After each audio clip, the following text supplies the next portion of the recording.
Hello viewers, তোমাদের জন্য আরেকটা খুবই ইজি রেসিপি নিয়ে চলে এসেছি।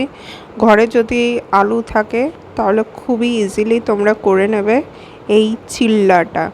তো চলো তোমাদেরকে এই রেসিপির ইনগ্রিডিয়েন্টসগুলো বলি যে কি কি লাগবে।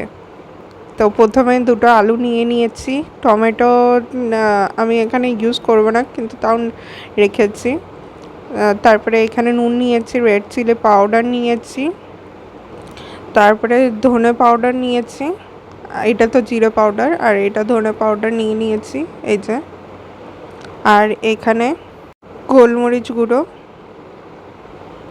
আর এই যে টমেটো, আর সরি টমেটোটা নেব না, ক্যারেট আর অনিয়ন দিয়ে আমি বানাবো। আর এখানে নিয়েছি 1 কাপ সুজি, এই যে তোমরা দেখতে পাচ্ছ, আর 1/2 কাপ ময়দা।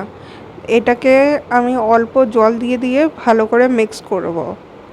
একদমই পাতলা সেরকম হবে না, আর একদমই মোটা সেরকমও হবে না, একদম মিডিয়াম টাইপের করে দিতে হবে।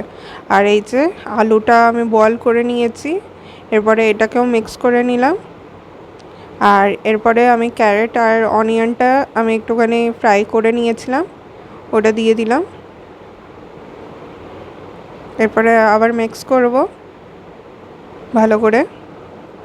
আর এখন দিচ্ছি জিঞ্জার গার্লিক পেস্ট, এই যে। আর যা যা মশলা নিয়েছিলাম সেই মশলাগুলো মিক্স করে দিয়েছি। রেড চিলি পাউডার আমি 3 টিস্পুন নিয়েছি। নমকটা টেস্ট অনুযায়ী আমি 2বার নিয়েছি, 2 টিস্পুন।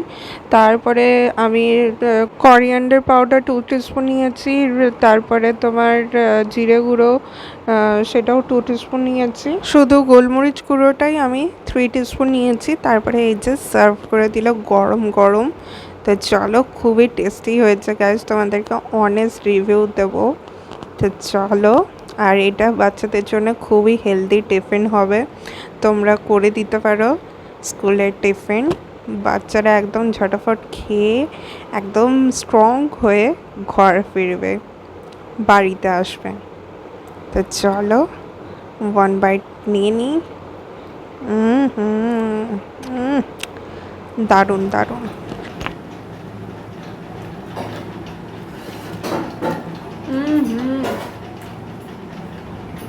যা সুন্দর হয়েছে না।